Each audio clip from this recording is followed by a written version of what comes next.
warahmatullahi wabarakatuh. Alhamdulillahirabbil alamin. Wassalatu wassalamu ala asrafil anbiya'i wal mursalin wa ala alihi wa sahbihi ajma'in. Amma ba'du. Asyhadu an la ilaha illallah wa asyhadu anna Muhammadar Rasulullah. Allahumma shalli ala sayyidina Muhammad wa ala ali sayyidina Muhammad. Penting dalam Islam yang sering menimbulkan pertanyaan antara takdir dan doa. Apakah keduanya saling berhubungan? Apakah doa dapat mengubah takdir? Di dalam kehidupan sehari-hari kita seringkali dihadapkan dengan berbagai masalah dan harapan. Sebagai orang muslim, kita selalu dianjurkan untuk berdoa kepada Allah Subhanahu wa taala. Namun di sisi lain kita juga percaya bahwa segala sesuatu telah ditetapkan atau ditakdirkan oleh Allah Subhanahu wa taala. Lalu bagaimana kita memahami tentang kedua konsep ini antara takdir dan doa?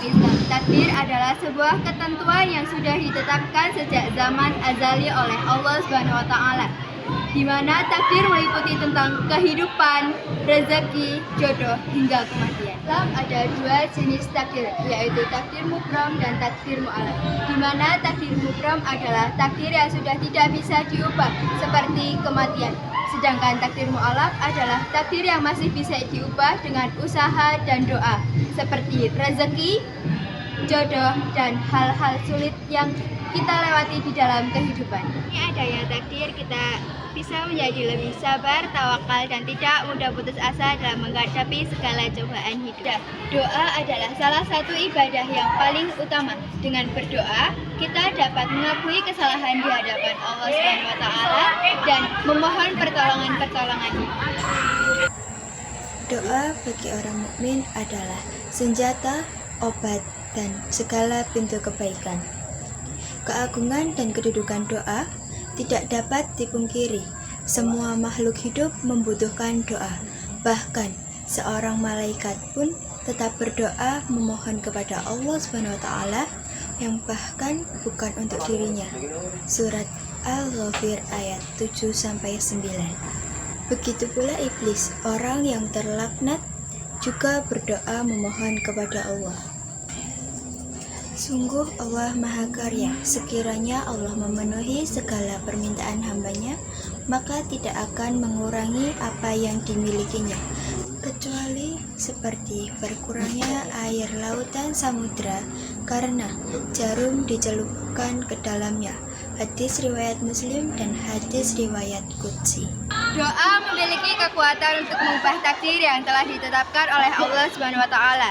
Rasulullah Shallallahu alaihi wasallam bersabda, "Tidak ada yang dapat menolak takdir kecuali doa." Hadis riwayat Tirmizi. Selain itu, sebagaimana disebutkan oleh Rasulullah Shallallahu alaihi wasallam, doa dapat menolak takdir Allah dengan izin Allah sendiri. Antara ikhtiar dan tawakal. Ikhtiar adalah upaya sungguh-sungguh yang dilakukan seseorang untuk mencapai suatu tujuan dengan cara yang terbaik. Kita tidak boleh hanya berdoa tanpa didasari dengan usaha.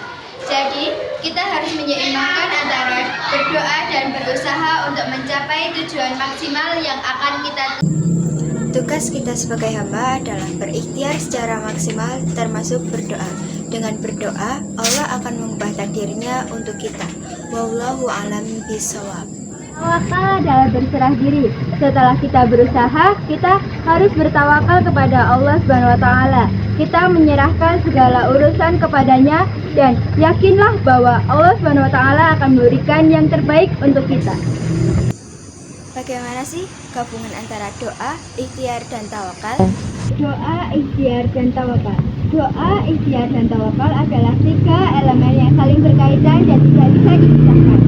Jadi, kita harus berdoa, berikhtiar, dan bertawakal secara bersamaan untuk mencapai tujuan yang kita inginkan.